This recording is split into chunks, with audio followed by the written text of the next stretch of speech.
Welcome, everyone, to another edition of HardfireTV, a series of shows in which we discuss the economy. Today, the topic is a basic income for the United States, question mark, as we're questioning the current system, possibly replacing it with something better, okay?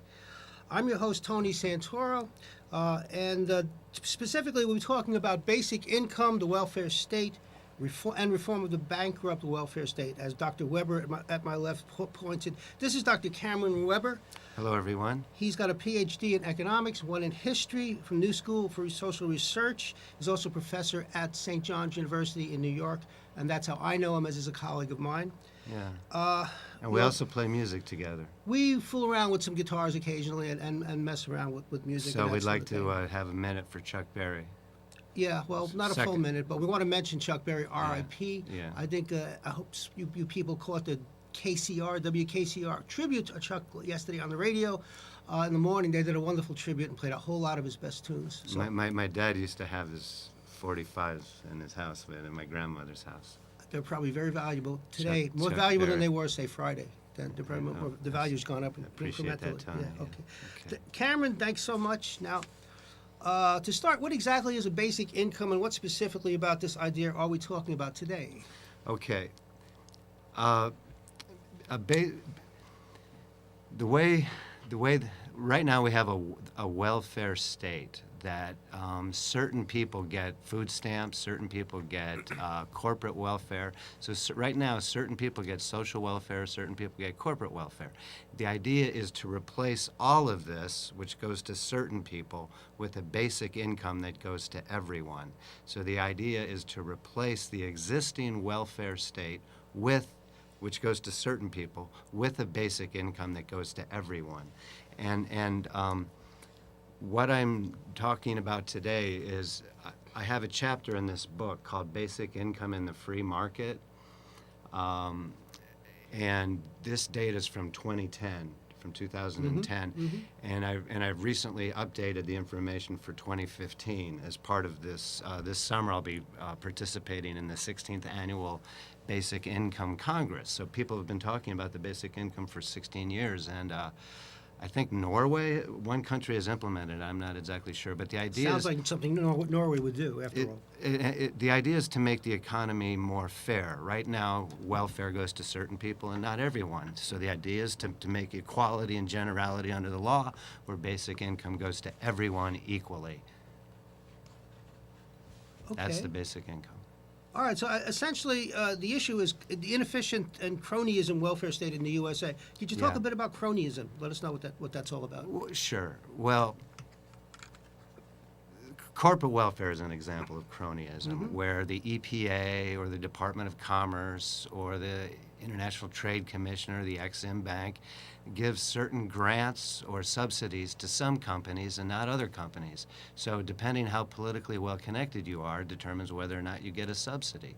And so that's cronyism, is that the subsidies go to certain businesses. And it also affects regulation. Certain companies get better regulation because they're cronyists, because they're in with the political system. So they get better regulatory treatment than others, right? So the cronyism just means certain people getting better treatment under law. And that's popular democracy in a huge nation state.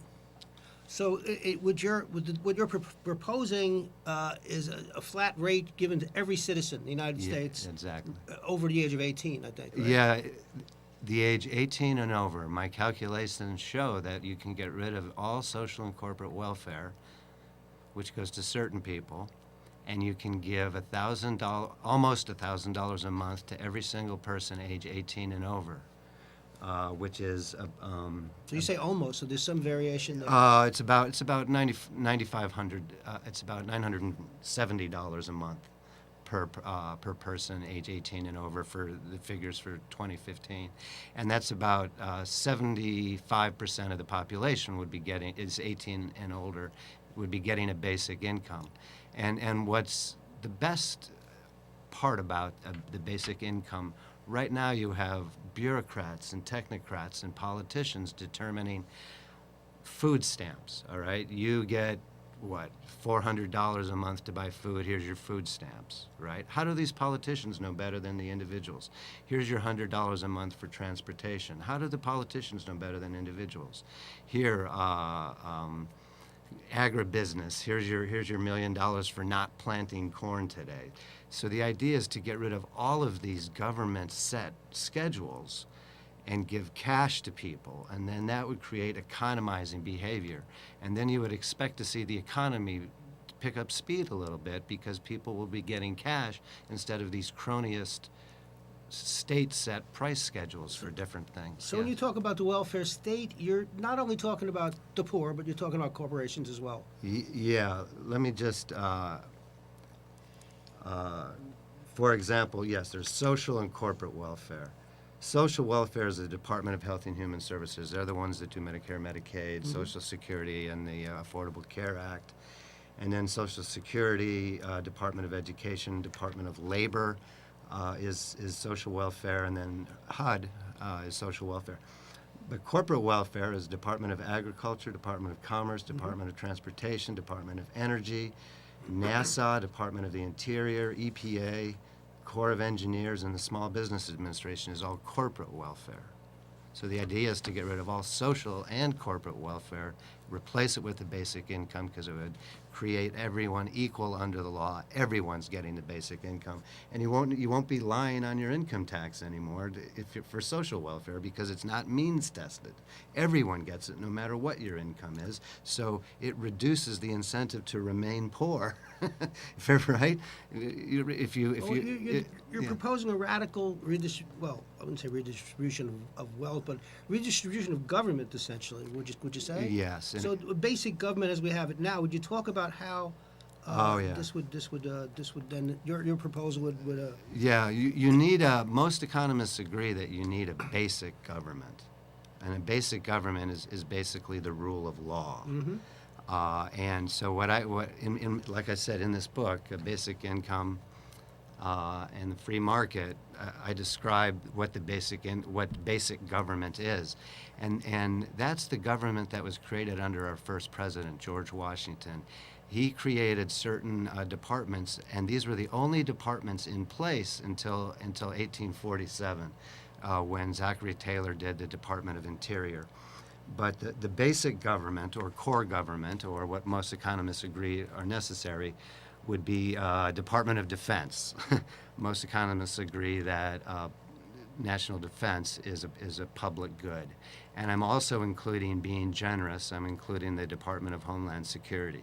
Even though we know that's a big bloated bureaucracy that's out of control, blowback due to our foreign policy, but out of staying true and conservative in measurement, I'm including Department of Homeland Security as basic government. But so what we have is basic government is Department of Defense, Treasury, Justice, State, the legislative branch, and the executive office of the president, Department of Veteran Affairs, Civil Defense Programs, and Department of Homeland Security. So that's basic government or core government.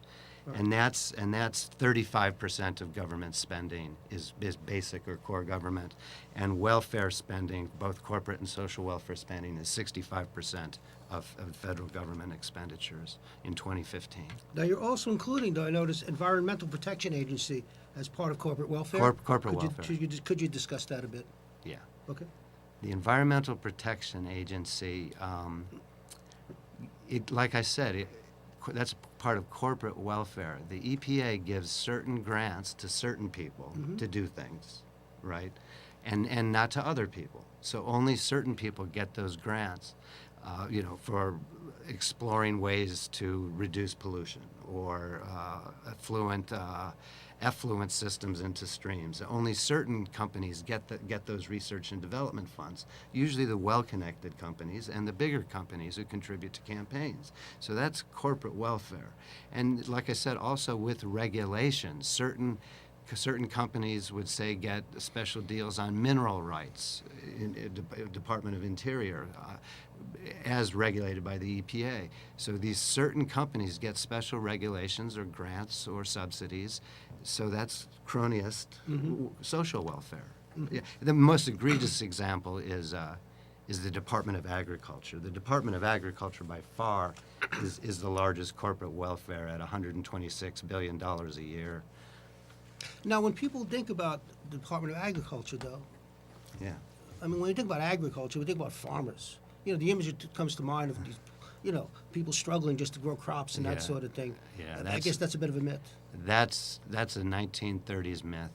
Now the corporate welfare under the Department of Agriculture goes to huge agribusinesses to plant ethanol, right, for ethanol-based gasoline, and the trade barriers against the foreign importation of agriculture stuff. So the agriculture, Department of Agriculture is a huge corporate welfare, giving research and development to cotton growers, you know, to wheat growers, just this huge corporate business, and that's again, that's American democracy. Is the agriculture bill, the way it's written now, is it funds the food stamps in the cities, and then it funds the huge agribusinesses in the rural areas.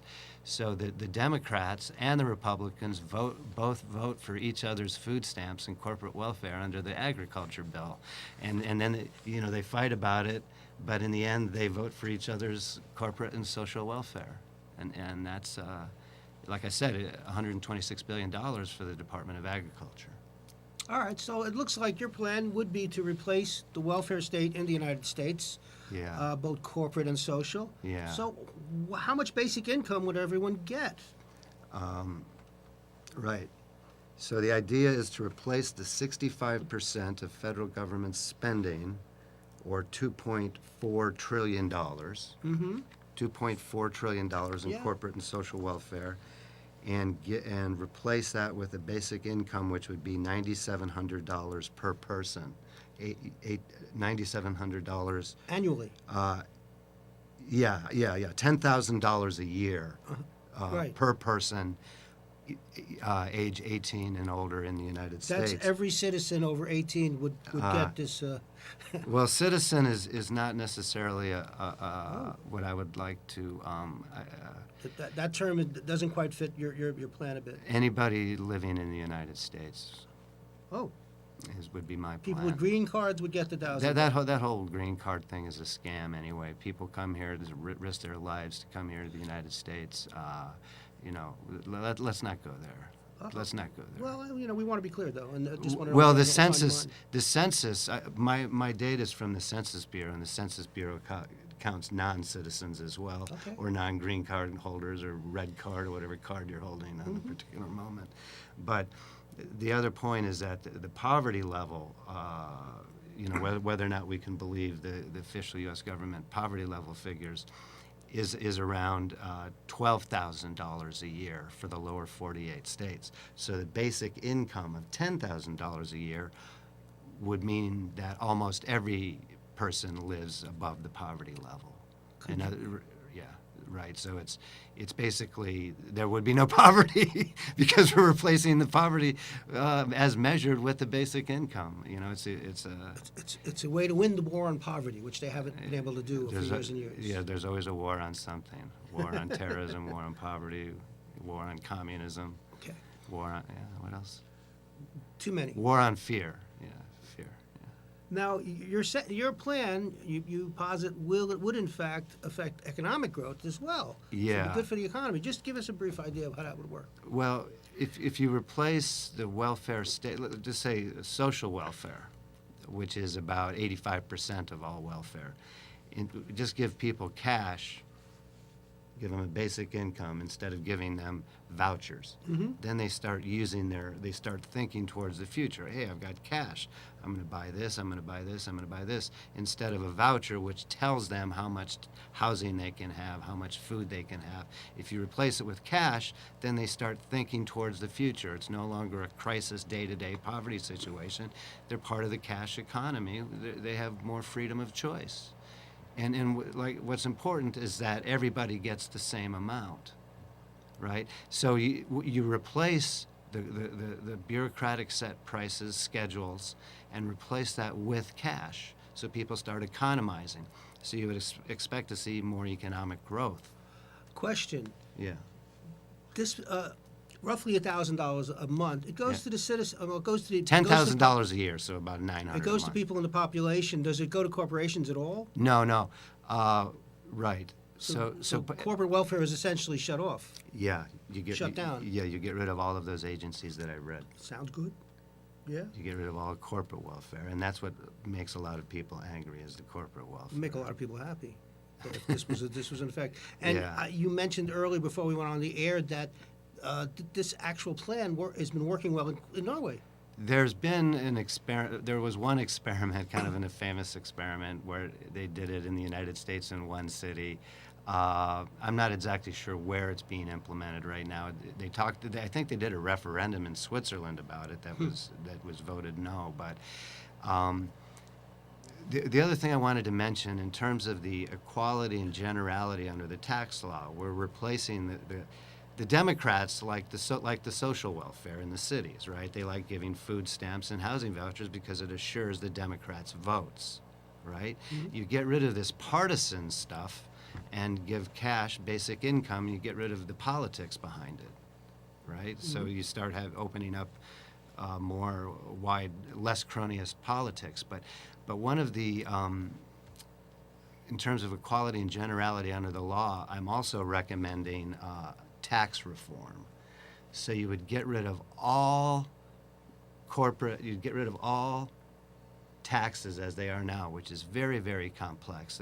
The tax system in the United States is a larger business than is the automobile industry, just complying with U.S. taxes. You get rid of all tax schedules, all tax forms, and you replace it with a single tax. So just like, let me see here. Okay, here it is. So what I'm calling government and basic income, right now the federal government is 19% of the economy. You replace the 65%, which is corporate welfare, and the government is still 19% of the economy. Mm-hmm. The basic government and the basic income would be 19% of the economy. So what you would do of the federal spending, 19% of the economy. So what you would do is get rid of all federal taxes and just have a single tax of 19% on personal income. So just like everyone would be treated equally under the law getting the basic income, everyone would be treated equally under the law by paying the same tax, which is the size of the federal government, which in 2015 was 19%. So you replace all taxes with a single personal income tax of 19%. So personal income tax, corporate income tax wouldn't factor in either.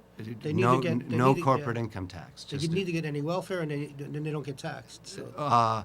Well, in the end, all taxes are paid by the consumer anyway, and the United States has the highest corporate income tax in the developed world. However, we're defining that.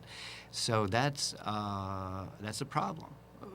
That is for those who pay the corporate income tax, Mm-hmm. those who are not cronyistes, who don't get special tax breaks. But so the United States, it's well known that corporate income tax is a counter incentive towards capital accumulation and investment.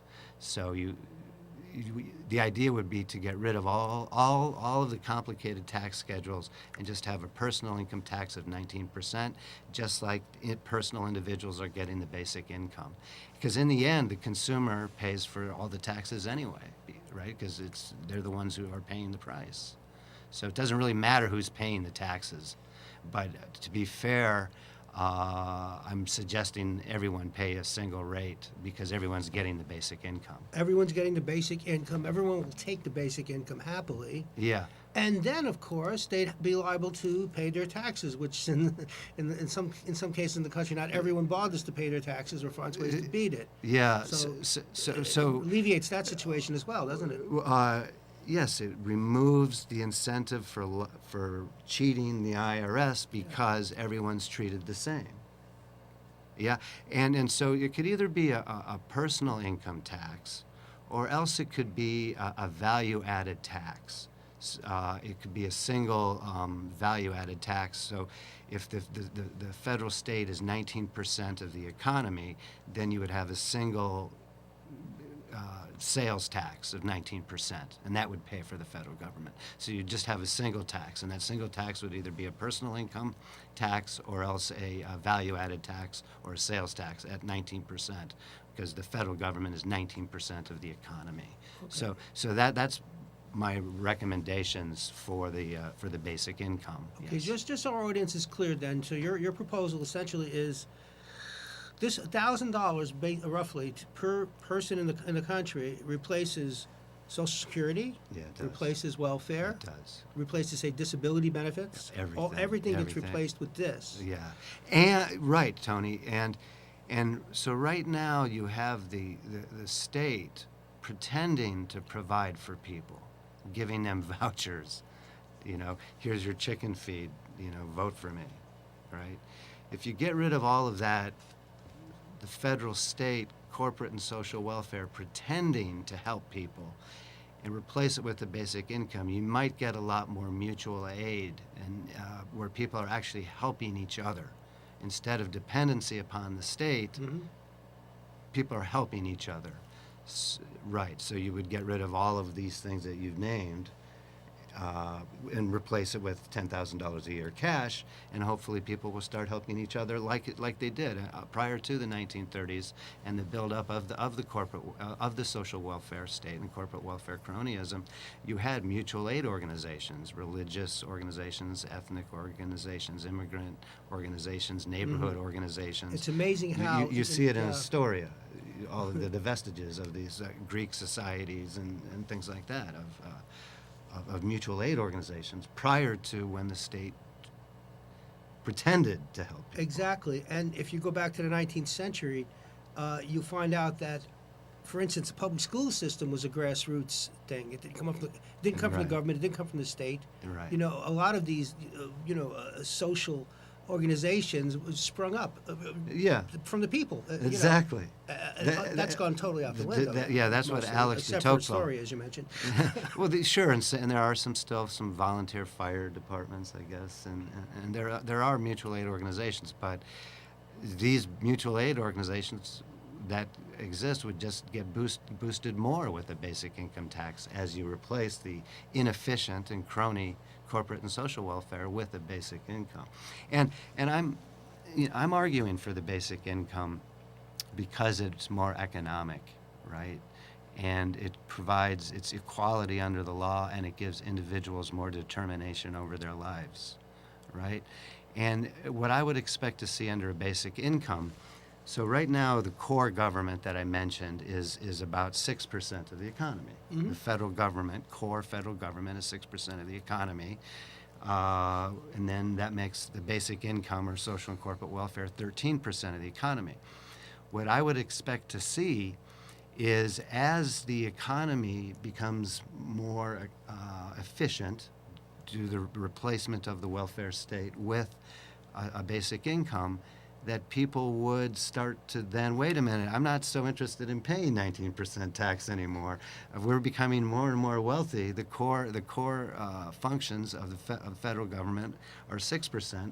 Maybe I would like less of a basic income and less tax rate as the economy is growing more, as we get rid of all these huge inefficient bureaucracies. Another byproduct, I'm guessing, would be, well, one reason I think the government is so generous with welfare is it puts people in a position where they kind of owe the government something, and they let the government do whatever it pleases. So now it's a question of control. That's the welfare warfare state. Welfare warfare, huh?